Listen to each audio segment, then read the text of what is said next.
Cette leçon a été préparée dans le cadre du cours hybride mécanique des matériaux 1 du programme de génie civil de l'Université d'Ottawa. Leçon 3.1 Diagramme VM, méthode découpe. Plan du cours. Rappel sur les forces internes et les diagrammes VM selon la méthode découpe. Rappel sur les forces internes. Dans la leçon 2.3, on a vu qu'on peut utiliser la méthode découpe pour trouver les forces internes N, V, M à un point spécifique sur la longueur d'une poutre. Dans cette même leçon, on a vu qu'une poutre développe des efforts internes V et M qui en général varient le long de la poutre. Pour cette raison, il est important de trouver les diagrammes V et M de la poutre. On peut utiliser la méthode découpe pour trouver les diagrammes V et M, mais au lieu de faire la coupe à un point spécifique, on fera la coupe à une distance variable x. Alors ce qu'on va faire, si on a cette poutre qui est en porte-à-faux et qui a une charge distribuée de 4 kN par mètre sur une distance de 5 mètres, au lieu de faire la coupe à une distance, par exemple, de x égale 2, et de trouver les forces internes à ce point spécifique, je peux faire ma coupe à une distance variable x. Après que je fais ma coupe, je vais indiquer mes forces internes inconnues N, V et M. Et je vais appliquer mes équations d'équilibre pour trouver des fonctions Vx et Mx. Alors, si j'applique la somme des forces en Y, je vais trouver une équation ou une fonction pour V qui est valide entre l'intervalle x égale 0 et x égale 5. Si je prends la somme des moments de cette coupe, je peux trouver une équation pour M qui est valide entre x égale 0 et x égale 5. Si on trace les fonctions Vx et Mx, on peut obtenir les diagrammes V et M. Dans cet exemple, on voit que V est égal à 20 moins 4x. Alors c'est une équation linéaire. Et si je mets x égale 0, je vais obtenir V est égal à 20. Si je mets x égale 5, je vais obtenir V est égal à 0. Si je mets x égale 2, je vais obtenir V est égal à 12. Et je peux trouver n'importe quelle valeur de V sur toute la longueur, sur tout l'intervalle entre 0 et 5 mètres. De même, pour l'équation M, si je mets x égale 0, je vais obtenir M est égal à moins 50. Si je mets x égale 5, je vais obtenir M est égal à 0. Si je mets x égale 2, je vais obtenir que le M est égal à moins 18. Et je peux obtenir n'importe quelle autre valeur de M sur cet intervalle entre x égale 0 et x égale 5. De plus, je vois que cette équation M est une équation quadratique, alors je sais la forme du diagramme M. On note que les fonctions Vx et Mx auront des discontinuités lorsqu'on a une variation dans les charges externes le long de la poutre. Ainsi, on doit faire plusieurs coupes dans certaines situations. Et à cause de ça, on va avoir plusieurs fonctions Vx et Mx qui décrivent nos diagrammes V et M sur la longueur de la poutre. Si on examine notre exemple, on voit qu'au point x égale 3, on a une charge concentrée et cette charge concentrée cause une discontinuité dans le diagramme V. De plus, à x égale 6 mètres, on voit que la charge concentrée de 75 kN cause une discontinuité dans notre diagramme V. À cause de ça, on va avoir trois différentes fonctions pour décrire notre diagramme V. Même chose, on va voir trois fonctions pour décrire notre diagramme M. Pour trouver ces trois fonctions, on va faire une coupe avant et après chaque charge concentrée. Alors ça, c'est la première coupe, la deuxième coupe et la troisième coupe. Il y a certains principes qu'on peut utiliser pour savoir quand faire des coupes. Si on a une charge concentrée, soit une charge concentrée P ou un moment concentré M, on devra faire une coupe avant et après la charge concentrée, comme il est montré dans les schémas. Et ensuite, on va appliquer nos équations d'équilibre pour trouver nos fonctions Vx avant et après les charges concentrées. Si on a un support intérieur, comme au point B, ce support intérieur va avoir des réactions externes.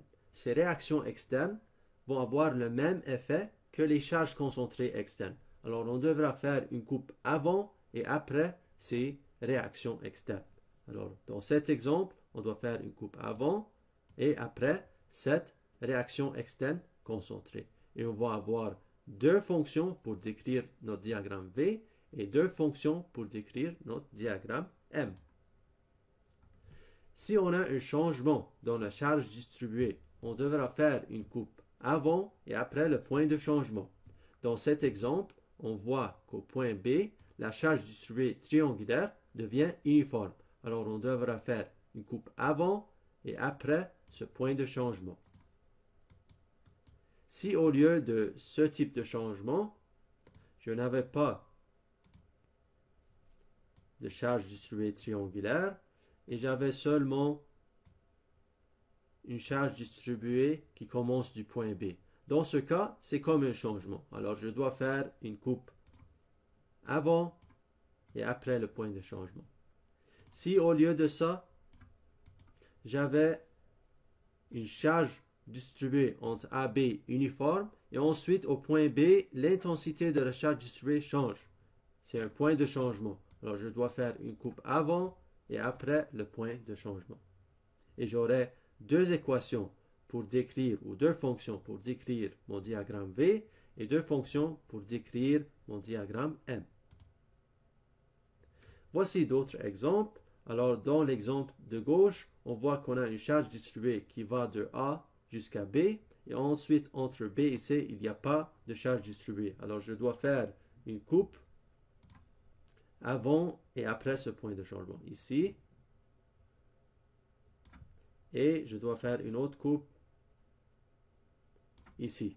Et ensuite, je vais indiquer mes forces internes inconnues. Je vais appliquer mes équations d'équilibre et je vais trouver mes fonctions Vx et Mx pour chacun des deux intervalles. Pour cet exemple qui est à droite, je vois qu'il y a une charge concentrée au point B. Alors, je dois faire une coupe avant et après cette charge concentrée. Ensuite, j'ai une charge distribuée qui reste uniforme entre B et C. Alors, cette deuxième coupe est suffisante pour décrire le diagramme V et M. Et j'aurai deux coupes et deux équations Vx et deux équations Mx.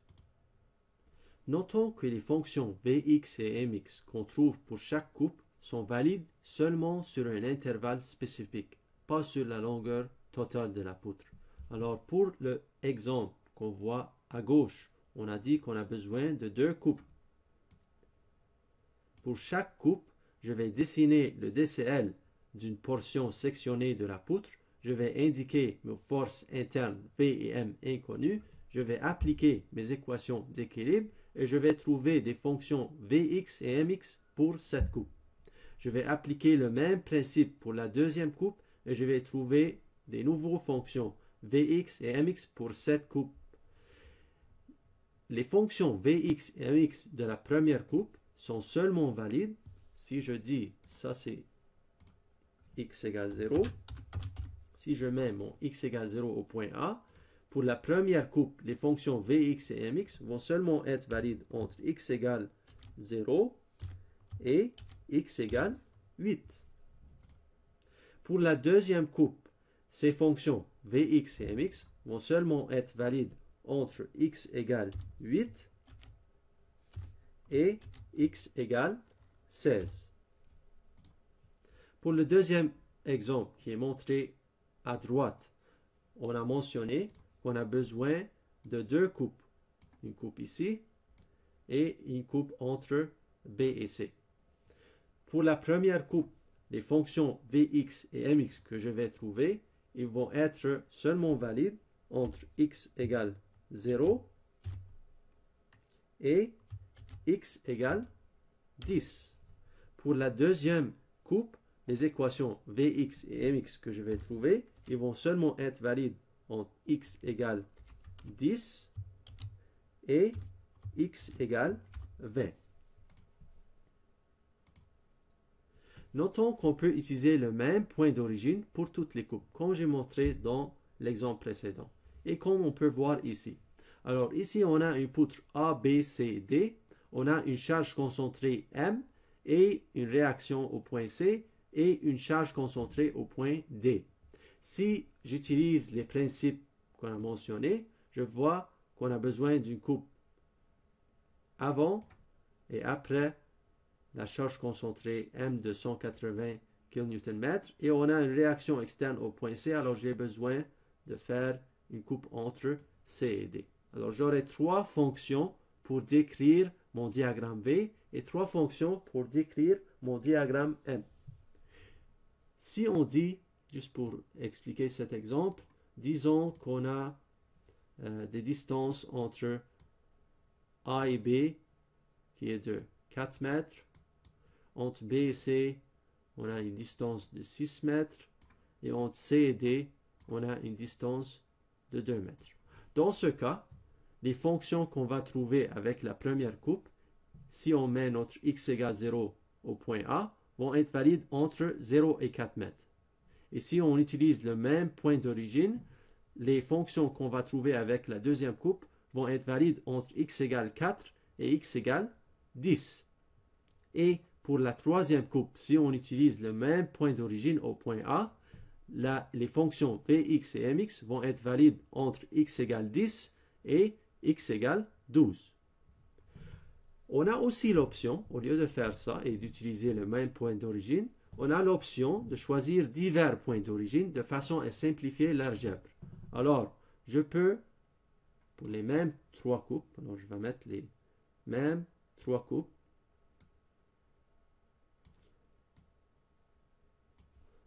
au lieu de mettre le point d'origine qui commence toujours du point A, je peux choisir divers points d'origine pour chacune des coupes. Alors, je peux dire que mon point d'origine pour la première coupe commence du point A. Dans ce cas, les fonctions que je vais trouver vont être valides entre 0 et 4 mètres. Pour la deuxième coupe, je peux dire que mon point d'origine, au lieu de commencer au point A, il commence au point B. Dans ce cas, les fonctions Vx et Mx que je vais trouver avec cette coupe vont être valides entre x égale 0 et x égale 6. Pour la troisième coupe, au lieu de commencer le point d'origine au point A, je peux commencer mon point d'origine du point D et d'aller de droite à gauche. Alors dans ce cas, mon intervalle pour ces fonctions que je vais trouver avec cette distance variable x vont être valides entre 0 et 2 mètres. Alors j'ai l'option de choisir le point d'origine, mais je dois me rappeler de ce point d'origine quand je vais mettre mes valeurs de x dans les fonctions. Et ça, c'est la fin de la leçon 3.1.